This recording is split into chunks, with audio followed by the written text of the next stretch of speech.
Hello ladies and gentlemen, it's K-Gibbs F1 here, and welcome to Formula Xbox Season 7 Round 8. This time we're in Azerbaijan at Baku for what is one of the most troublesome, tiresome, tedious and most challenging circuits on the calendar. I'm surely going to run out of talent very, very quickly indeed on this particular track and probably find the barriers very quickly indeed, and I must be psychic because, as you can see on our qualifying lap, our best qualifying lap nonetheless, we've actually managed to find the barriers. We've picked up a bit of front wing damage on our right front end fence, and so heading towards the start finish line now, which is still about a mile away given the length of this back straight. We know it's going to be an absolutely terrible lap. It's going to be very, very slow indeed because we activate DRS. We cross the line for what is a 1 minute 44.321. Absolute country mile off of Kung Fu Kenny Jack, who's in P1. We are very, very slow indeed. In fact, the snail's pace that we've had in other races this season has just been made to look like it's a Mercedes in 2014 compared to this one, as we're P9. We're well off the pace of Drastic Midget even, who's in P8. And our only saving grace in this one is that there's very few drivers that have turned up to this race, so we still finish in the top 10 regardless. But following my qualifying lap, I actually went for a second attempt and binned it. So we've actually started on a set of soft compound tyres, and we're going to see what we can do on that particular alternate strategy. In the end, it might actually work out beneficial for us. We didn't put much wear on the super soft tyres, but we at least get a preferential strategy now, as we have 3, 4 and 5 red lights. Lights out and away we go, and it's a pretty horrific start from us. Azar is going to be all over our gearbox and in fact in front of us as we head towards turn 1. We hang it out around the outside of him and maintain position there. We've got Drastic Midget just ahead of us now on his super soft tyres. He's surely going to show us the wall on the exit of turn 2. We've tried an overly ambitious run around the outside of a very tight corner indeed, and we were going nowhere else there bar the barriers. It's hindered our momentum down towards turn 3, but we seem to have the measure of Elusive Kev at the moment anyway. So yes, we will maintain P9 after what was a pretty eventful first few corners there, and Drastic Midget retains P8 as well. Elusive Kev P10 in the Sauber behind us, and like I said, we had the measure of him into turn 3, and there's Maestro, who's found the measure of the barriers on lap 1 of this one, and he is out of the race despite winning Monaco, one of the other challenging street circuits on this calendar, and Maestro cannot convert that form to Baku. He's out of this one. And now, speaking of out, let's hope we're not going to come into contact with Elusive Kev, who is now coming at us as we head towards turn 3. I broke about 5 years too early for that corner, but we've still somehow stayed in the fight as we get locked up into turn 4. We've nearly put Elusive Kev in the wall there. I did actually have to apologise to him after that race because it was absolutely brutal on my part and totally unintentional, of course. I just locked up the right front, went sailing on into the braking zone, and Elusive Kev did well to keep his Sauber out of the wall there. Absolutely brutal from me, and apologies once again to Elusive Kev.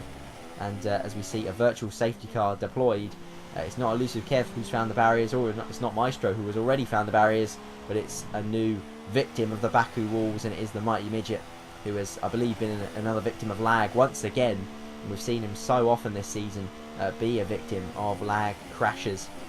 And as you can see, the virtual safety car triggered a number of pit stops for those guys who are running at the top end of the field on their super soft that they qualified on. And so that means that we've actually gained a bit of track position now. We're P4 out of the 11 runners, and Sinan is now the man behind us. Will we put up a fight to him? Absolutely not, because it's just not worth it at this point. We're in totally different parts of our races, and we're going to let Sinan cruise on by through turn 15. And he takes that position away from us, but gives it back to us immediately. Now Sinan is playing a canny game here, and props to him for that, because he knows that if he stayed in front of us there, we'd have the DRS and the slipstream, which is all important down this back straight. And as you can see, now that he's got it, he's just waltzing past us like we're not even there, and takes P4. Like I said, we didn't want to fight it anyway, but Sinan just wanted to make sure that he got the job done into turn 1, and that is what he most certainly did. Will we use that strategy a little bit later on? Will we be as cunning as Sinan? We will have to watch and find out. Probably not, because we probably won't be in a wheel-to-wheel battle with anybody come the end of the race, because I'll be so far off the back of the pack that it'll be an absolute joke based on our qualifying pace. But as you can see now, we've got Azar all over our gearbox. Sinan is cleared off by about 10 seconds down the road, and on lap 11 we are now under the cosh from a man on the super soft tyres who is absolutely rapid at the best of times, and he's now charging back at us. We've got a bit of front wing damage as well. We're on very used soft tyres, but Azar dives into the pit lane and gets out of this particular fight. And ladies and gentlemen, that means that we have retained P3 for now at least, and we are flying high. I'm so high up I'm going to get a nosebleed in a minute. And sensational scenes for us. Can we hang on? That is the question. As I said, especially with our front wing damage, and we've got Casey Legend now charging at us as well on those medium tyres, while my softs are decidedly second hand. His mediums have still got some life left in them, and my soft tyres are the least of my worries now, as I've hit the wall again and taken a bit of front left end fence damage now to my front wing. Casey has gobbled up P3. We've been demoted to P4. The dream of a podium, folks, is over, and it has ended in the most disastrous circumstances. We pick up a bit of damage on the way as well, and that's now put Melanie and his McLaren right on our gearbox as well. We nearly find the barriers there through the high speed chicane of 17 and 18. Melanie now gobbles up P4. That's 2 positions lost with 2 mistakes. But to be fair, with the level of front wing damage that I've got, there wasn't really any fight in the McLaren through the chicane there. It was going to be an easy pass to Melanie, and thus it proved. So P5 now, Azar, the man behind us, but quite a way down the road. And our strategy at this point is not to come into the pits despite our front wing woes. We're going to stay out until our pit window, because that will of course mean that we can still take the set of super soft tyres, the ultra sticky, ultra quick super soft tyres, all the way through the final stint and to the end of this race, and then maybe, just maybe, gain some positions in the final few laps. So we box now. Our 22 Mercedes mechanics are waiting for us in the pit lane. They're waiting once again with a new front wing. It's my 950th front wing of the season, so stats galore for me on this one as far as front wings go anyway. And we've got a set of those super soft red mark tyres on the car as well. Vapid is going to pass us before we make it out of the pit lane, so we're going to exit in 8th place here. And with Vapid about 2 or 3 seconds down the road, the question is, can we close him down on the faster tyres in the closing stages of this race?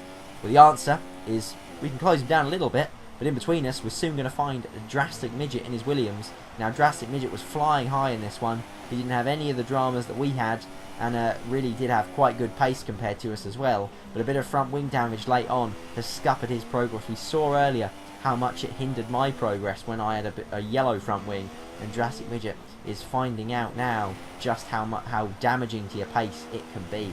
Vapid's getting away from us at this point, as we're just tucked up behind Drastic Midget. We're going to hope to make the move as we head onto what will be the back straight on lap 23, heading on to 24. We've seen earlier how Sinan cruised past us. Now Azar was about to cruise past us before he entered the pit lane, so we're hoping it's going to be an easy job for us as well. Made a bit more difficult, of course, by that 3-second penalty you may have noticed that we just picked up, which was absolutely very harsh indeed, given that we didn't exceed track limits on that occasion. But enough of that now. We're going to be able to pass Drastic Midget anyway. Can we pull out the 3 seconds of margin as well in the final few laps that we're now going to need to finish in P7 and finish ahead of him? Well, let's wait and see. He's still got a slipstream. He's still got a bit of a toe on us as well, and he may be going to have a go into turn 1. We've gone a little defensive. He's set an absolute dive bomb down our inside there, and we've managed to get the cut back on him. He was never going to get that stopped, and we have finally got the job done. So that's P6 for us, and P6 because Sir Lane has actually pitted as well and emerged from the pits behind our particular squabble. So the question is now whether he's going to be able to catch Drastic Midget on his set of new super soft tyres, and whether he'll drop or whether he'll move up to P7 and Drastic Midget will drop down to P8, which would be unfortunate for him, but that's what can happen when you're racing on Baku in a circuit as challenging as this one is. And as we can see now on lap 24, are surely about to switch over to lap 26, I'd imagine, and yes, there we go. It's like I edited this thing. With Kung Fu Kenny Jack, of course, winning this particular race, we've managed to hold on to P6. We've managed also to pull out that 3-second margin to Drastic Midget. So we're going to come across the line now to take our 8 points for P6. The checkered flag is out, and that is job done. And after the various adventures we had on this particular race, I think I will take P6 and run home with that one. So it was Kung Fu Kenny Jack taking his first victory in Formula Xbox. Sinan in 2nd place. Melanie, the winner last time out, in 3rd. Yet another podium for him as his form continues. And we finished P6 in this one. So not a bad result. Sure, there were only 9 cars that finished, but we'll take P6 anyway. And like I said, an all-important 8 points in a season where points have been pretty scarce so far. So, that has been round 8 of Formula Xbox Season 7, ladies and gentlemen. I hope you've enjoyed. Please leave a like if you have, and please leave your thoughts in the comment section below as to what your race was like, potentially if you were racing in this one, what you thought to my race and my slightly incompetent driving, or at least less incompetent than usual, let's put it that way. And until next time, when we'll be at round 9 in Austria, we shall see you very soon. Goodbye.